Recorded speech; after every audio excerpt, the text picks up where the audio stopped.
अस्सलाम वालेकुम। याद करो वाइस चैनल के नाज़रीन ड्रामा सीरियल मायरी के नए एपिसोड में आप देखेंगे कि जैसे रहीला चाल चल के हबीब के घर में एंटर हो चुकी है और वो सबके सरों पे बैठ गई है। इसी तरह अब वो हबीब को पटियाँ पढ़ा रही है कि अब तुम बिज़नेस भी किसी तरीके से अपने नाम कर लो, क्योंकि कल को जिस तरह का इन लोगों का सबका रवैया है, ये ना हो कि कल को ये तुम्हें एक साइड पर कर दें और तुम्हारे हिस्से में कुछ ना रहे। और आजकल जो हबीब सिर्फ़ और सिर्फ रहीला की बातें सुन रहा है और उसी की बातों पे अमल कर रहा है, उसे और कुछ नज़र नहीं आ रहा, वो ये सोचने पर मजबूर हो जाएगा। दूसरी तरफ आप देखेंगे कि हबीब फ़ाकिर को अपने कमरे में बुलाएगा और उससे बड़े तरीके से बात करेगा कि देखो फ़ाकिर, तुम तो बच्चे हो, मैं कब से ये कारोबार देख रहा हूँ भाई साहब के ज़माने से। अब कारोबार में अब मेरे साले ने भी इन्वेस्ट किया है, लेकिन अभी भी कारोबार क्राइसिस से बाहर नहीं आया।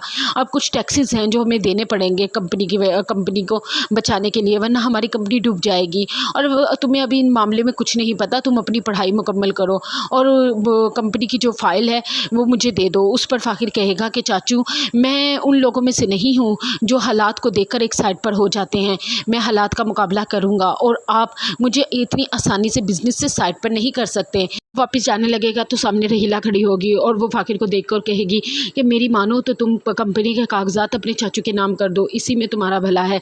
लेकिन फ़ाकिर उसको गुस्से से देख के वहाँ से चले जाएगा। दूसरी तरफ आप देखेंगे कि सरफराज फ़ाकिर की माँ समीना भाभी के पास आएगा और कहेगा कि हबीब ठीक कह रहा है, कंपनी के कुछ टैक्सेस है, अगर वो हमने पे ना किए तो कंपनी का दिवालिया निकल जाएगा।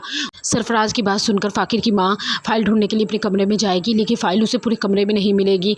फिर वो घर वालों को बताएगी कि मैंने तो पूरे घर में फ़ाइल को तलाश कर लिया, लेकिन मुझे फ़ाइल नहीं मिल रही। सब घर वाले बहुत परेशान होंगे और हबीब भी बहुत परेशान होगा कि आखिर इतनी इंपॉर्टेंट फ़ाइल कहाँ जा सकती है। दूसरी तरफ आप देखेंगे कि वो फ़ाइल ऐनी के पास होगी, क्योंकि ऐनी अपने बाप की नीयत को भांप लेगी, क्योंकि उसे पता चल जाएगा कि मेरे बाप की नीयत में फतूर है।